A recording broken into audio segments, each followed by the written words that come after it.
At the midpoint on the journey of life, I found myself in a dark forest, for the clear path was lost.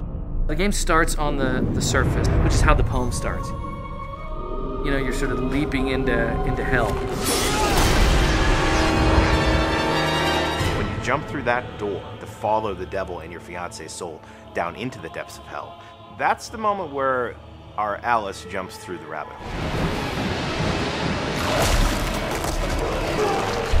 Whoa, this is unlike anything on Earth, right? It's hell.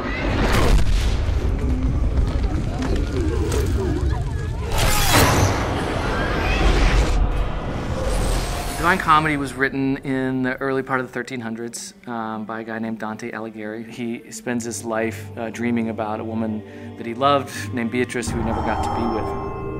He writes this poem, which is basically about his journey through the afterlife to get to her. It's the #1 thing that Dante Alighieri is remembered for, is creating that typical view of hell, the medieval vision that has lasted throughout the ages. Dante essentially introduces the concept of the 9 circles of hell. I mean, it lays it out level by level, you know, the punishments of hell and where each sinner goes in hell in these different circles. He's literally like laying out a map of hell. The poem itself was disturbing, and it describes the different rings of hell and all this anguish and suffering.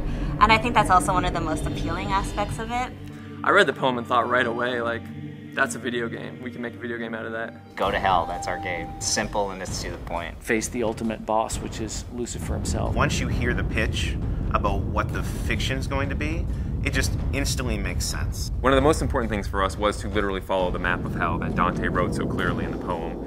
We're not going to create a circle called jealousy or shoplifting. Yeah? We're going to go with the circles that are actually in the poem. The things in the Inferno that we knew we couldn't change, I mean, definitely the rings of hell, and also like the major characters. Of course, each piece we sort of interpret a little bit differently. The character that you play in the game is a reimagination of the original Dante, and he's fighting for love. Lucifer has taken his love, Beatrice, into hell, and he actually fights death, and he actually defeats death and takes death's scythe. And he says, you know, I'm gonna take this thing, I'm gonna go into hell, I'm gonna get her.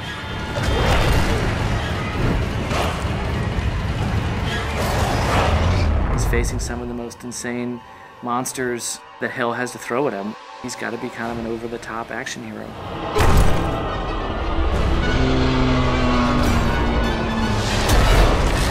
Everything you do in this game is brutal. It involves eviscerating, ripping open. It's definitely a brutal game. It's not for the faint of heart. We have enemies that push the limits of taste.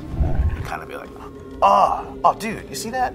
I want that. I want that moment, and we're working our butts off to deliver that. The first thing you hear when you come into Limbo for the first time is screaming. Right away, he sees like shades falling, screaming, you know, as they fall in, they're screaming, you know. From moment one, you know you're in hell. People are being vomited into hell.